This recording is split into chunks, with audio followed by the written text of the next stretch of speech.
Eu nunca vou esquecer os dias de terror que eu passei na casa dos meus avós, quando eu era criança. Foram dias em que ouvi coisas que desafiavam a minha compreensão, e que me faziam tremer de medo. Foram dias em que eu fui perseguida por uma presença maligna, que invadia a casa à noite e que fazia um barulho infernal. Foram dias em que eu enfrentei o lobisomem. A história começou quando meu avô fez um patuá e colocou na horta, para proteger as plantas de alguma praga. Ele era um homem sábio e religioso, que conhecia os segredos da natureza, e que sabia como lidar com as forças ocultas. Ele tinha feito o patuá com ervas, pedras e outros objetos, que ele dizia que tinham poderes mágicos. Ele tinha feito o patuá com fé e com cuidado. Ele tinha feito o patuá porque ele tinha visto algo na horta, que ele não sabia o que era, mas que ele tinha certeza que era ruim.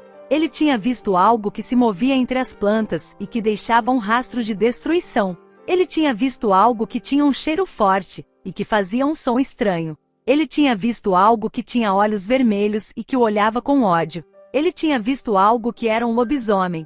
Após o meu avô ter feito o patuá e colocado na horta, tudo correu tranquilo por 3 dias. Nada de estranho ou sobrenatural aconteceu, nem mesmo pesadelos. Apesar do medo que passamos nos 3 dias anteriores, quando vimos as marcas das garras e dos dentes na horta, e o fato de eu e minha irmã ainda estar dormindo com a cabeça envolta no manto protetor de toda criança medrosa, a coberta, tudo estava na rotina normal. Nós brincávamos, estudávamos, comíamos e rezávamos como sempre fazíamos. Nós éramos felizes e inocentes.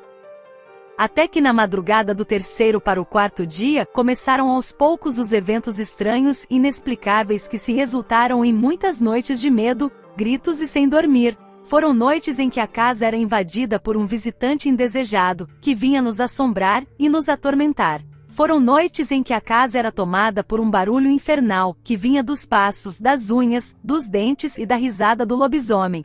A casa era grande e feita de tábua, com 6 cômodos bem espaçosos. Indo da frente da casa para o fundo, se tinha no primeiro cômodo a sala, logo um corredor com o quarto dos meus avós, o nosso, meu e da minha irmã, que era de parede conjunta com o dos meus avós, contendo apenas uma cama de casal, onde nós duas dormíamos juntas, e ainda no corredor, um pouco à frente do nosso, o quarto da minha tia, que tinha a porta quase que de frente para o nosso. No fim do corredor, descendo apenas 2 degraus de escada, havia a cozinha muito espaçosa, era o cômodo maior da casa, onde do lado direito havia um quartinho pequeno, com prateleiras para se guardar as compras e ao lado esquerdo, o banheiro, quase que isolado da casa, bem no finalzinho da cozinha. Minha avó deixava a luz da cozinha acesa de noite para eu e minha irmã irmos ao banheiro. Éramos pequenas e não alcançávamos os acendedores. Os primeiros eventos começaram com passos que vinham da sala, passavam pelo corredor e chegavam à cozinha.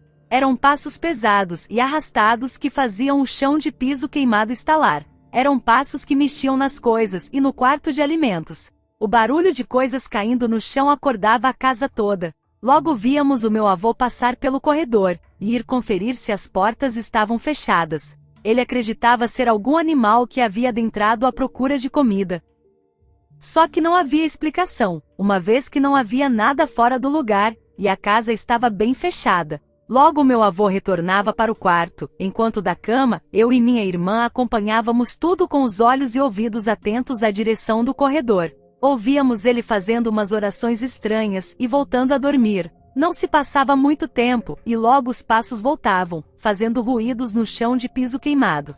Eram sons semelhantes aos que produzem um cachorro ao andar em um piso com unhas grandes, como se unhas ou algo pontiagudo raspasse levemente no chão, conforme se aproximava aos passos do corredor. Fazia o mesmo trajeto que antes, da sala, passando pelo corredor, e indo para a cozinha. Só que da segunda vez não fazia barulho. Voltava pelo corredor e parava na porta do nosso quarto. Você deve estar pensando, como eu sabia que estava na porta do quarto.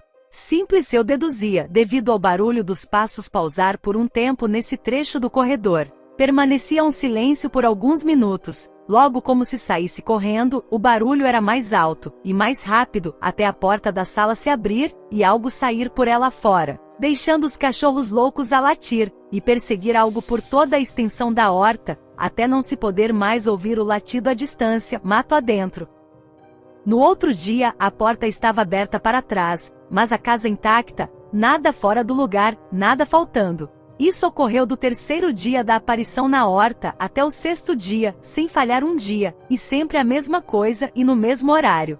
Começava à meia-noite, que era o horário que o galo cantava a primeira vez. O meu avô levantava quando as coisas caíam, e quando o galo cantava a segunda vez, que deveria ser mais ou menos umas 3 horas da manhã, saía correndo pela porta da sala. No sétimo dia, as coisas começaram a piorar porque nesse dia, no tempo que o barulho parava na porta do quarto, dessa vez não ficou só na porta. Eu e minha irmã, que a essa altura dos acontecimentos diários, já não dormíamos mais, ouvíamos tudo. Depois de despertar com os barulhos, não dávamos um pio, nem se mexia na cama. Ficávamos imóveis e apavoradas. Foi nessa noite que eu vi o lobisomem. Ele entrou no quarto devagar e silencioso. Ele se aproximou da cama lentamente e cuidadoso. Ele se debruçou sobre nós curiosamente e malicioso. Ele nos olhou nos olhos fixamente e faminto. Ele nos cheirou o pescoço suavemente e sedento. Ele nos mostrou os dentes brilhantemente e cruelmente. Ele era o lobisomem. Eu gritei e gritei porque eu não tinha mais o que fazer. Eu gritei por socorro e por misericórdia. Eu gritei por Deus e por minha avó. Eu gritei tão alto que todos em casa acordaram e vieram ver o que estava acontecendo. Eles me viram na cama e me perguntaram o que eu tinha. Eles não viram o lobisomem porque ele já tinha fugido. Eles não ouviram o lobisomem porque ele já tinha se calado. Eles não sentiram o lobisomem porque ele tinha fugido.